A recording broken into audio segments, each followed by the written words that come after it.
Hello and welcome to NewsX podcast. I am Richa Kapoor. Today I am joined with Dr. Jaijit Bhattacharya. He's a digital policy expert. Welcome to NewsX podcast, Jaijit. Thank you. Thank you, Richard. It's a pleasure to be on your podcast. Jaijit, I have you here today because I wanted to talk about, digital arrest and cybercrime. Scams, frauds online have increased tremendously. And something which I got recently aware about was digital arrest. People are nowadays being, targeted to something called digital arrest. Can you explain our viewers what that is?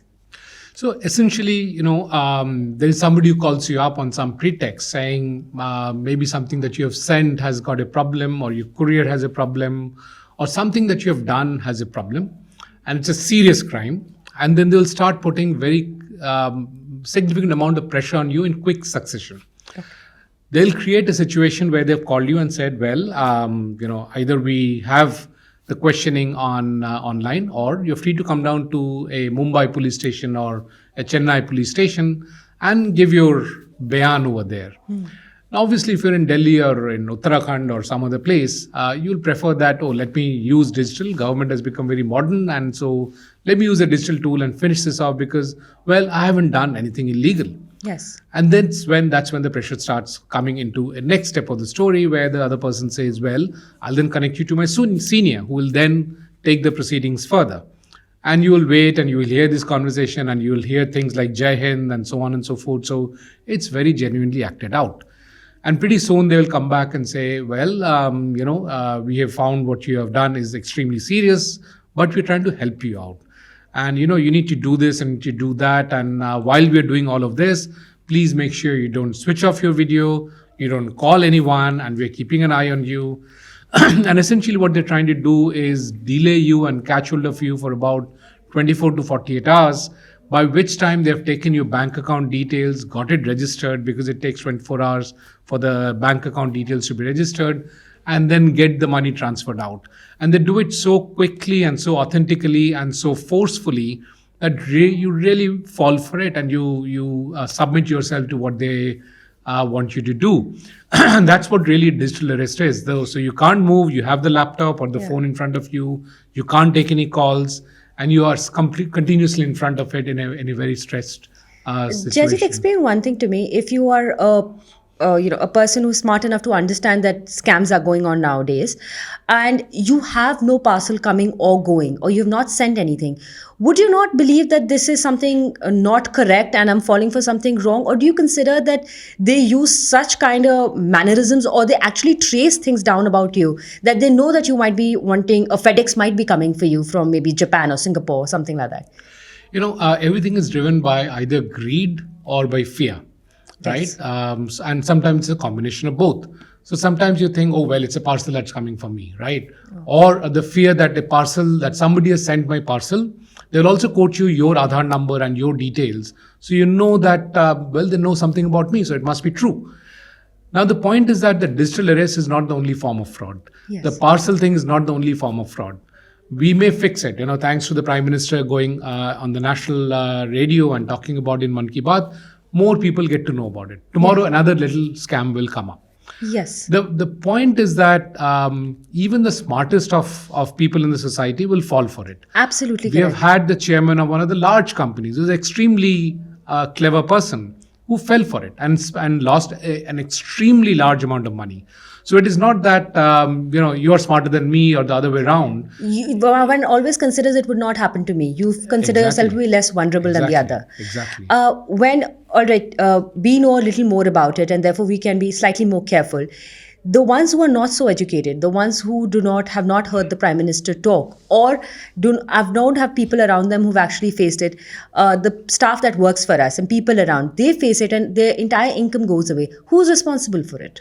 No, very good question. In fact, we used to run a fintech, and every day we would have 10, 15 such cases coming up. Many times, and the cases we would get at that time was somebody trying to get a rent. Somebody coming and saying, Yes. my house is on rent. They'll see it on one of the advertisements, and then they'll say, I'm from the army, I'm Havaldar something. Please send your QR code and we're going to make a payment to it. Or here's a QR code I'm sending, scan it and you will receive a payment. Now, people don't even know that you don't scan a QR code to receive payments, you scan a QR code to make a payment, right? Yes. It has Basic as that. And typically we saw old women who were falling for it. That was a profile analysis that we did. The point is, where does the money go? The money goes not in cash, it goes in a digital form. It goes from your account to somebody else's account. Yes. Now, every account when it is opened by the bank is KYC'd. It's know your customer, steps are taken, which is why they say, please give your Aadhaar number, your Aadhaar card, I'll come to your house and check who you are, and so on and so forth. All these checks are done and diligently the bank then opens that account. Then why is it that the money that which goes fraudulently into somebody's account, we can't trace out who that person is? Because these accounts are opened up with shoddy KYC in it. Now, in all these cases that we have seen, all these frauds that we have seen, I have not come across a single case where the bank has been penalized. If the bank, which is playing such a critical role, is not getting penalized, why will the bank take any step to make sure that their KYC is proper?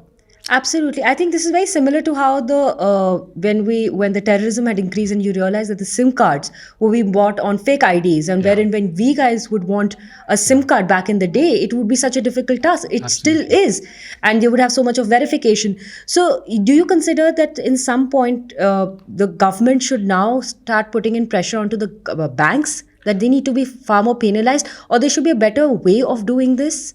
No, I think the better way is that those who are actors in this system needs to play a more proactive role, which they are not, clearly. Because as I said, where is the money going? It's going into your account, right? I mean, into the account of the fraudster. That KYC should have been done. They cannot say the money was taken out in cash overnight and it went away. Yes. First of all, the money goes in on a T+1 basis. So if the transaction happens today, the money is held for a day and it's then paid the next day. Yes. I've seen hundreds and hundreds of people telling me that they called up the bank immediately, but the bank said, no, you put the OTP in, so you are responsible. Now the money is gone. Now that means they have not even trained their staff to handle this properly. Absolutely. The staff wants to wash up their hands and go home and go to sleep. Whereas, as you rightly pointed out, people are losing their entire life savings. If it's 1 lakh rupee, maybe for you and me will survive. But for yes. somebody who's serving us tea, will not be able to. That's their entire life savings, and the callousness with which the bank is handling it is incomprehensible. And I think that can only change with a very strict policy of penalty coming in on the banks. In addition, we were talking about that we get to know that there's a fraud happening. Now I get to know a fraud happening, you get to know a fraud happening, and then what happens? Do you have a mechanism where you go and say that this phone number? That is exactly what I wanted to ask you next. That if you have now we say Truecaller suspected scams. Yes. You get about 20 calls in no period of time. So but you can't be marking all of them, and sometimes people might just mark a wrong call as a scam as well. But is there a portal that we can go, or is there a number that we can dial and say that this is we have experienced a scam, I hope somebody else doesn't? So unfortunately not. We have tried it umpteen number of times. Again, we have sent representation saying that we actually need a middleware which connects the ordinary citizen like you and me who knows that there is scam happening, and with the banks, and with the police, with the I4C, which is a body under MHA, and with the fintech organizations, so that the moment a transaction happens, they get to know that there is a potential fraud. Now, we are not saying it's a fraud. We are saying it's a potential fraud. Please look into it more deeply, right? And the point that you mentioned, that I might mark one of the numbers accidentally a scam. Now, one person marking doesn't make it a scam. Absolutely. Right? That has to be a statistical check. All we are saying is that let's put that information, let each of the actors in the system, which is the banks, the fintechs and so on, take their own call. There is a lot of algorithms available. There is AI available. You use it, but you first collect this information. Right now, that is not happening, unfortunately. We need far more filters than we already have. Do we have any in place?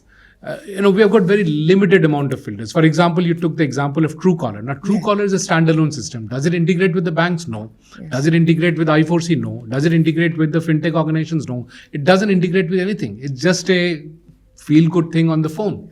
What, according to you, and you are an expert for this, what are the policies that are needed to be pushed with the government, or the government needs to put ahead for such things to take in place? And are there any that are happening as of now?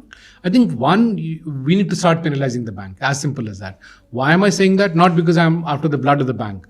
Why I'm saying that is because the banks have the wherewithal to then push the government and all other stakeholders to start putting this middleware I'm talking about.